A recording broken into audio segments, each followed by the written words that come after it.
గురువు అంటే చాలా మందికి ఒక అపోహ ఉందన్నమాట.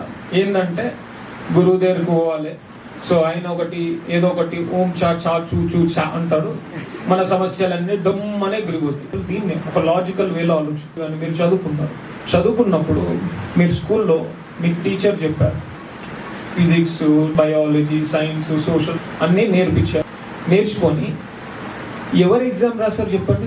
మీరు రాసారా లేకపోతే మీ టీచర్ రాసారా? మీరే రాశారు కదా. ఒక జాబ్ ఇంటర్వ్యూకి వెళ్ళాలి, ఎవరు వెళ్ళాలి? మీరు వెళ్ళాలి. ఒక దెబ్బ తగిలింది, ఎవరు అనుభవించాలో నొప్పి, ఎవరు ట్రీట్మెంట్ తీసుకోవాలి? మీరు.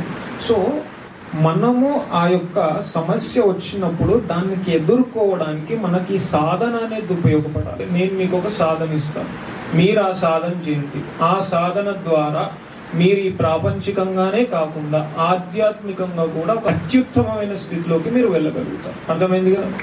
So okay.